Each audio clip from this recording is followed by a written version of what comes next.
part 2. And that's what I mean, you know. A couple of weeks ago, I already talked about the coronavirus. You know, they can use this thing now any moment, you know. You think we go back to normal, and at any moment, yeah, we found another one, everything is back on lockdown, so it keeps on going and going, you know. And I'm telling you, I'm really sick of it, you know. Again, this thing, you know, I don't believe any of it. I truly don't believe it, but that's my opinion. But you should be careful always, you know. You should never sneeze in somebody's face. We already knew this before Corona, right?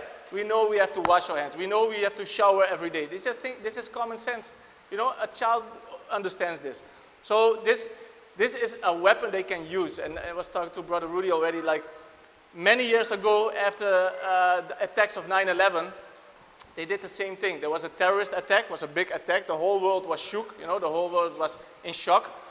And at any moment, research it, at any moment they could say, oh, another attack, hey, another terrorist, because it is an invisible enemy. You know, it's invisible. It can show up from everywhere at any moment. You know, and that's the same with this coronavirus. At any moment, it can pop up, and everybody is still in lockdown. And the reason that I start this introduction is because that's the sermon about. The title of my sermon is New World Order. New World Order is something that is for many years described as, if you use this term, you are crazy. If you use this term, you are a conspiracy theorist and whatever, you know. But now you are seeing that actually it is right. This New World Order, that means a new order in the world, you know what it says, the title, is emerging. It is happening right now in front of your eyes. And you will see more cameras, more police, more everything, and it is biblical. You know, I would not talk about this if it was not biblical. We saw it for Nebuchadnezzar, Caesar, you know, there's always an age that there is one leader that controls the whole world. And that's, every leader wants to do the same thing, you know. People want to have power, and they want to rule the world. Even cartoons or movies, always this bad guy wants to control the world, you know. It's nothing new under the sun, it's every time the same thing. And now we have the same thing, and we see it slowly emerging. And we know it's going to happen because the Bible tells us there will be one leader. And this one leader can only come to a stage when there is control. Their control, not God's control. They want their control. And every time if I see those leaders talk about we're going to do this for the environment, and we're going to do this, and we have to vaccinate, and world population, and this and that, I'm thinking by myself, who are you? You don't give any credit to God. No credit at all. And you say, oh, we have to control all these things. God is in control. Don't worry about these things. You didn't make the world. God made the world. He can take care of it. You know, who are you so arrogant to say we have to take control? But it's always the same. So the first time that the New World Order, this term, was used, was not like 15 years ago. It was already by a President Woodrow Wilson. He used this term just after World War I. World War I, that's a long time ago. He already used the term New World Order. Then in the history, many presidents and politicians used the same word. Because if they use this word, all those colleagues and friends know, oh, we're in the same boat, you know, we're in the same group. And then we had Father Bush. He died already. And he was a very wicked man, by the way, but he already was coining this term in public. He mentioned it many times. And when you saw that John F. Kennedy, great president of the United States, he wanted to stop this thing. He already had a speech before he died. He said, we're going to stop this thing.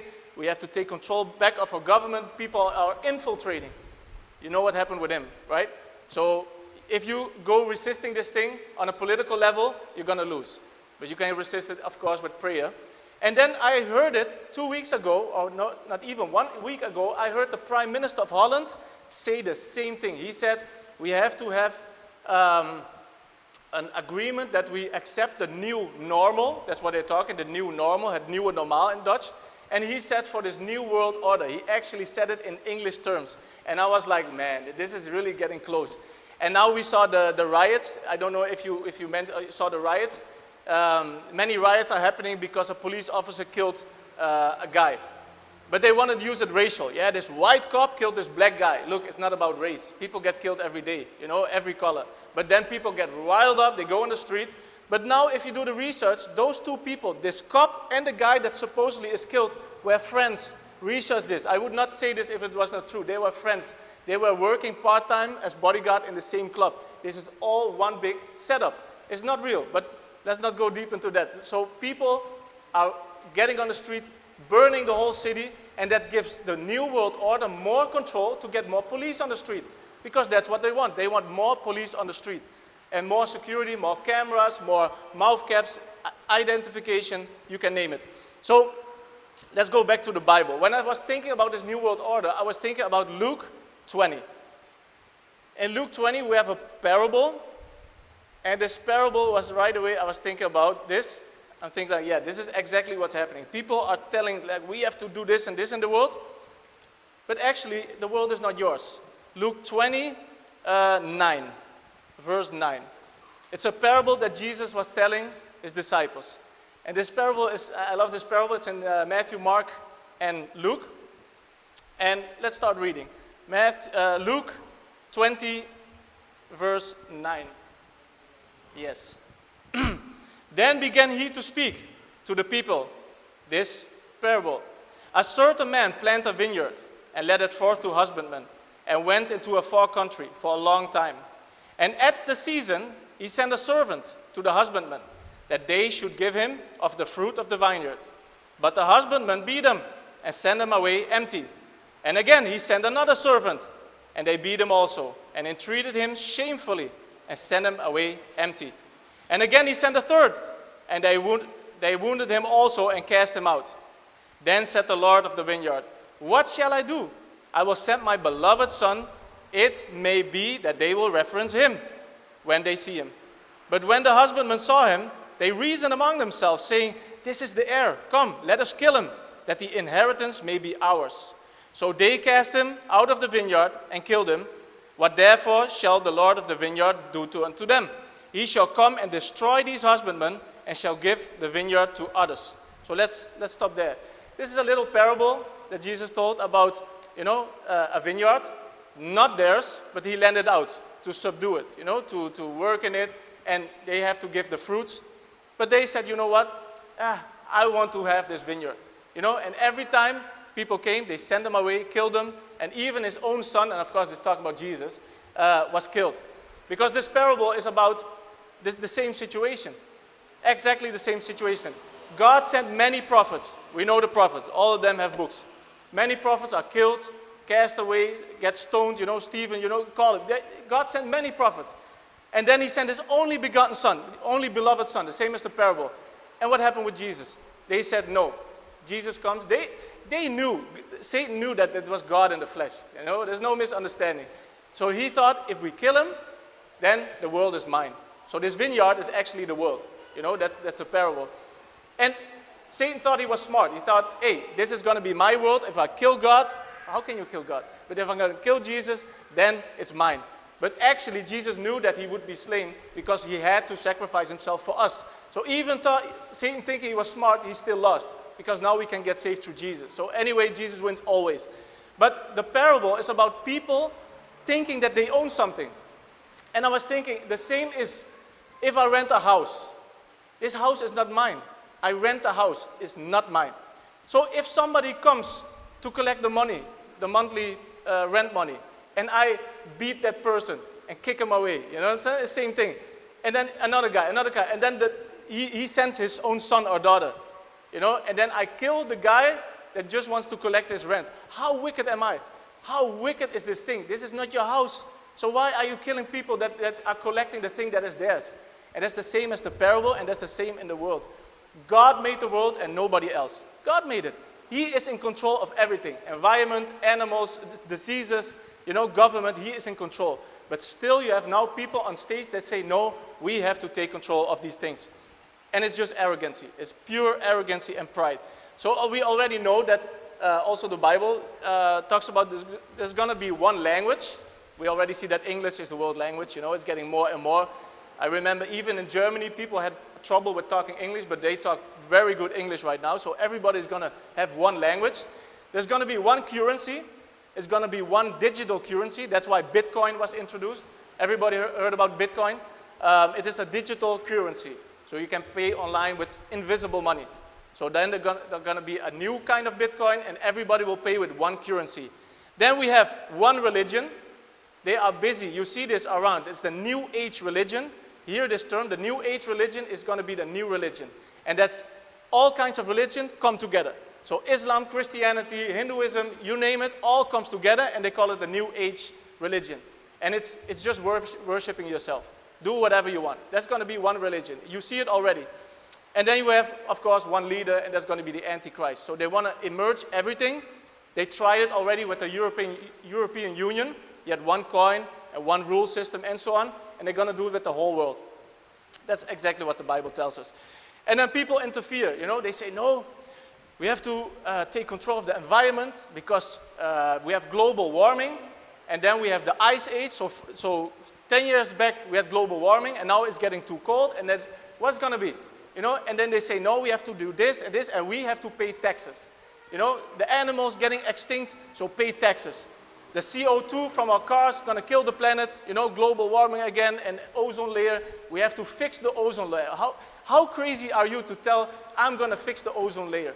You know, it's all lies. But we as people feel guilty, and that's what they do. And I mean the New World Order. We are feeling guilty if we see the commercials on television and on YouTube. And what we're going to do, we're going to pay off our guilt. Because that's what we do as humans. We want to pay off our guilt. We don't want to accept it, just pay it off. I saw it from my own father, you know. When my father did something wrong, he tried to pay it off. Hey, okay, I'm wrong. Yeah, fix it. No, it's not like this. Just accept you're wrong. Accept responsibility. And we as people don't want to do this. So then we're going to donate $1 or $5 a month, you know, to fix the environment. Like that will fix the environment, you know. But that's all paying away guilt. And let's go to Isaiah. Isaiah 45:7. God is in full control. Don't worry about this thing. And it's unbelievable how people think, yeah, we're going to, like Greenpeace, right? What's Greenpeace going to do? I believe when an animal is going extinct, God can do like this and it's back again. How many times you hear in the news, hey, we thought this animal is extinct, and they find it in some other part of the world. You understand? People, if this animal goes extinct, it's because God says, you know what, I don't need this animal anymore. He can do like this and the animal is back. Same with everything. Don't worry about it. They can chop every tree, you know, and still there's enough. There's enough. But when they zoom in and you see the bulldozers killing the trees, you feel guilty, like, oh, yeah, or oxygen. No. The fire in Australia killed so many trees, we still can breathe very fine. Look how many trees Suriname has. Don't worry about these things. You should take care of the environment. Don't litter, but don't get too crazy. Look at Isaiah 45. This is how God thinks about his control. For Jacob my servant's sake, and Israel mine elect, I have even called thee by thy name. I have surnamed thee. Though thou hast not known me, I am the Lord. And look at this. And there is none else, there is no God beside me. I girded thee, though thou hast not known me, that they may know from the rising of the sun and from the west that there is none beside me. Again, I am the Lord, and there is none else. I form the light and create darkness. I make peace and create evil. I, the Lord, do all these things. Drop down, you heavens, from above, and let the skies pour down righteousness. Let the earth open, and let them bring forth salvation. And let righteousness spring up together. I, the Lord, have created it. And look at this sentence. Woe unto him that striveth with his maker. So it says people that think they are in control, woe unto them if you strive with your maker.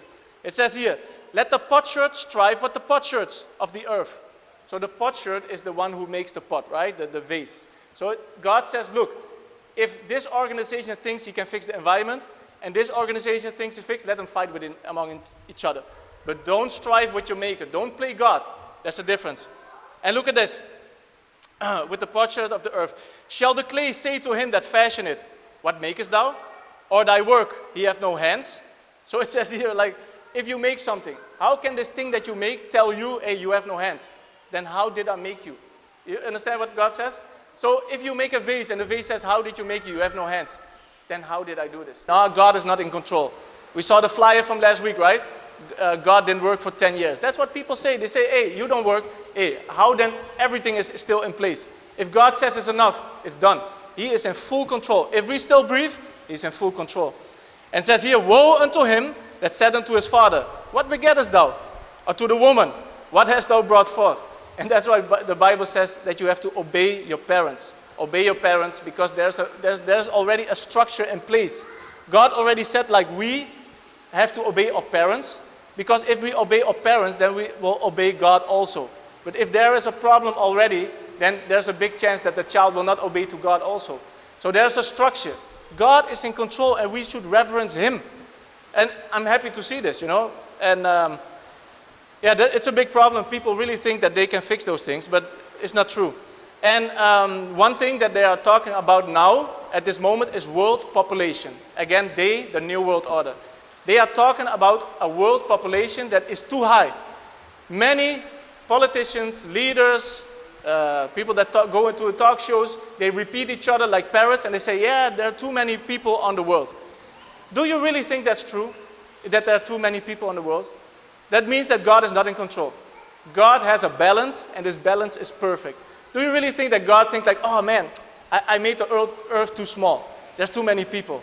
God knows exactly how many people there will be and ever be, and He is in control. But then we got Bill Gates. Bill Gates is in the spotlight right now with this coronavirus, and he said there's too many people.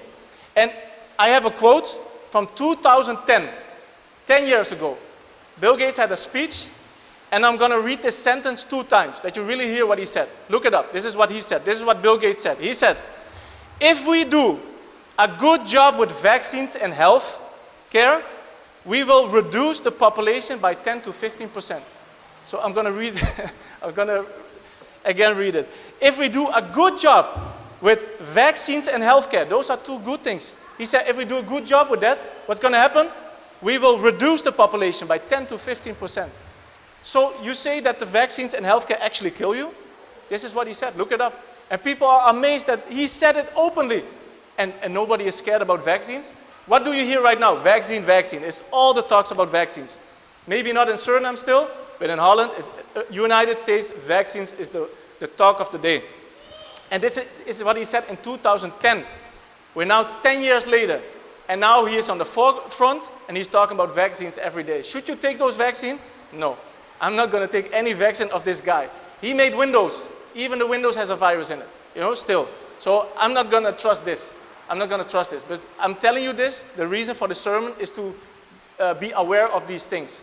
He actually said in an interview, this is amazing, 2 weeks ago, he said in an interview, this he called Corona 1. Can you imagine? He said, with a big smile, he was smiling the whole interview. This is Corona 1. And then this interviewer asked, so you predicted already Corona? Yeah, of course, you made it, so of course you can predict it. He said, what you going to predict for the future? You know what he said, Bill Gates? He said, well, the best scenario, scenario is bioterrorism. So he said the next, we call it Corona 2, he said there's going to be terrorists that drop this coronavirus. So now they're going to mix terrorism with Corona together, and then, everybody gets crazy from fear. This is what he said already. And I don't know if you remember, but a couple of months back, I showed you a couple of pages from a book that was written in 2003. And this book already said that Corona will come in 2020, a kind of disease for the lungs. Then it will disappear and will come back in 10 years. So actually, be prepared, Safety is of the Lord, but you also have to prepare the horses for battle. That's what the Bible says. So understand that if he had it right the first time, because it's created, he's going to be right the second time. And we know this. We as Christians, we are not that afraid. We know that safety is of the Lord. But there are many people that will not leave the house. They get so fearful they're going to kill themselves. Many people already killed themselves with this coronavirus. How can you be so fearful? I'm not afraid. If God says, look, you're going to get corona disease and you die, then so be it. Then so be it. I'm not going to be crazy. I'm not going to do crazy stuff. I'm just going to live my life. If God says, I'm going to take your life, okay, then so be it. What can I do? God is in control, again. But watch this Bill Gates guy. He's very, very dangerous, very dangerous. And if you research the whole thing, that's a crazy family. So who are you to tell us that you want to vaccinate us to reduce the world population? That's a very scary thing, and it's not good. Look at this, Genesis 1:26. This is what God says about the planet and the population. Genesis 1:26, the first book of the Bible. And that is a very important book because God made the world and he already made the rules, So Bill Gates says, okay, reduce population. What does God say? Well, Genesis 1:26 says, and God said, let us make man in our image, after our likeness. You see our, that's the Trinity. And let them have dominion over the fish of the sea, and over the fowl of the air, and over the cattle, and over all the earth, and over every creeping thing that creepeth upon the earth. So already God says you have dominion. Not a Bill Gates, not a queen, not a president. We as people have dominion over all these things that God created. So God created man in his own image. In the image of God created he him. Male and female created he him. Don't get crazy with the transgenders and everything. Male and female. And then verse 28, it says, and God blessed them. And look at this. And God said unto them, be fruitful and multiply and replenish the earth and subdue it. So he says be fruitful, multiply and replenish. If you look, replenish means fill something up again. Fill it up again. It doesn't say reduce. It says fill it up again. Be fruitful. There's enough place. So now you got two things. Bill Gates says reduce. And God says replenish. Reduce or replenish. Those are two opposites. The one says we have to have less, and God says we have to have more. You see the big difference? So, what does God says? Woe unto them that strive with their maker. We see already that these people are striving with their maker. They are doing things that is against the Bible. So don't think about these things. And I want to show you something, because God already gave laws, right? Moses came and he gave 10 commandments. He said, these are the 10 commandments, perfect commandments. You should live by them. But then this New World Order also has commandments. And there's a place in Georgia, and they call it the Georgia Guidestones. You got picture one. It's already open. I have to show you this, then you recognize it maybe, hey, we've seen this. In 1980, I'm going to read it again. Yeah, the first one. These are the Georgia Guidestones. These are in Georgia. It says here, our granite monument erected in 1980 in Urban Country, Georgia, in the United States. A set of 10 guidelines is inscribed of the structure in 8 modern languages, and a shorter message is inscribed at the top of the structure in 4 ancient language scripts. So these are erected in 1980, and there are also 10 commandments, but not those of Moses. And I'm not going to go through all 10 of them, but the first one, you can go to picture 2. The first one, you can see right this is the English version. Look at this. It says here, maintain humanity under 500 million in perpetual balance with nature. So one of this New World Order guidelines is to keep population under 500 million. At this moment, we got 7.8 billion people in this world. 7.8 billion. This is 500 million. So that how many people have to die to get to this point? This is serious business, you know, and they are working to this stage. And the reason for the sermon is because it's biblical. There will be a New World Order, and we as Christians should be awake. You know, Jesus tells us every time. So you see already, the first one, keep it under 500 million. That's scary. And then Bill Gates says, if we do a good job with healthcare and vaccination, we can reduce this. So don't take this vaccination. I don't care how much fear they give, don't take this vaccination. And they say there are too many people. So I was researching, is that true? Because there are smart people. That you can calculate something as this. We know how big the world is. We know how many people. And there's a very simple calculation. Because they took the state of Texas. Texas is a state in the United States, right? It's a big state. And this state is 268,000 square miles. And they divided the world population with these miles. That means that every person in the world can live in the state of Texas and still have 100 square meters to survive. That means every person can have 100 square meters to build a little house, to get your family there, and so on. So if you got a wife, you got 2 times that, because it's per person. You see? So the whole world can live in the state of Texas. You see how much room there is? Don't get crazy, because they're going to put this world population in a motion. You know, you will hear it more and more. And if you hear it many times, you start to believe it. It is not true. God is in control. He knows exactly how many people there are. So don't get crazy with that. If you go to Luke 20:17. 20:17. And remember the parable. The husbandman said, no, we want to take it. The husbandman didn't create the vineyard. They didn't create it, but they want to take it. God made it. Look at this. Luke 20:17. And he beheld them. And he beheld them and said, what is this then that is written? The stone which the builders rejected, the same is become the head of the corner. Isn't that not exactly true? Jesus is rejected, but he's going to be the head of everything. But he is rejected. And then we see, whosoever shall fall upon that stone shall be broken, but on whomsoever it shall fall, it will grind him to powder. That means the first one, whosoever shall fall upon that stone, shall be broken. So if you are joining this new world order, you shall be broken. But if you directly fight against God's laws, then you will be grinded to powder. Now God says, now I'm going to attack you personally, and you will be grinded to powder. And this is exactly from the husbandman. And we have this husbandman. This parable is so great from Luke. These husbandmen, we have those in the world. You can go to picture 4. I want to show this. This is a great picture to show you that these are the husbandmen of the world. 4. Yeah. You see already? You see 3 biggest leaders in the world, and they're holding their little hands on this little globe. Isn't it exactly like the parable? You know, these people, they say, no, the world is ours. They put their hands on this globe. They say, no, this is ours. We want to control it. And they deny the stone, what the Bible says, the cornerstone is rejected. They want to be in control. You see this? I saw this picture. I thought I have to show this because this is exactly the parable. These husbandmen right here, they reject Jesus. They say, no, we're going to control the world. Look, Jesus is coming back.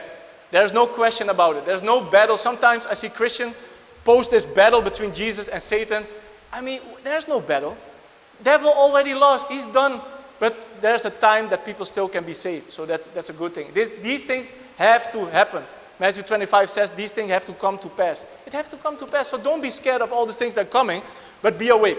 Know that when there is a new government right now in this country, they will work closely with Holland. Holland will make sure that the technology will come here too. You will see cameras on every corner. It's going to happen. I'm going to tell you right now. And just know for yourself. Don't be scared. It has to happen. But don't go along with the vaccines. And then I want to show from Daniel. You can go to Daniel 2:32. And the great part is Daniel already predicted everything. You know, Bill Gates feels so great about himself that he predicted it 10 years. Look, Daniel predicted it for thousands of years.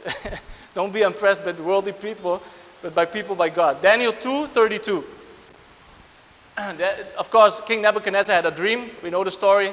And he dreamt about a statue. And Daniel was the only one who can interpret the dream. And he dreamed about the statue with layers. And here it says in Daniel 2:32, it says this image head was of fine gold. We're talking about the statue right now. His breast and his arms of silver, his belly and his thigh of brass, his legs of iron, his feet part iron and part of clay. Thou sawest till that stone, again that stone that was rejected, cut out without hands, which smote the image upon his feet, that were of iron and clay, and break them to pieces. And remember this verse, it says here, cut without hands. That means this is not something from the world. Without hands, hands means that it's own work. It says here clearly that this is the stone that was rejected. This is Jesus that will smote this statue. Those statues of those layers in that statue means the governments that already were in the world. And the last government will be the feet, iron, clay. And you got 2 kinds of interpretations. I heard one that was about because iron is strong, but clay is weak. And those are mixed together. So this new world order will be together from strong countries and weak countries. It's together, you know.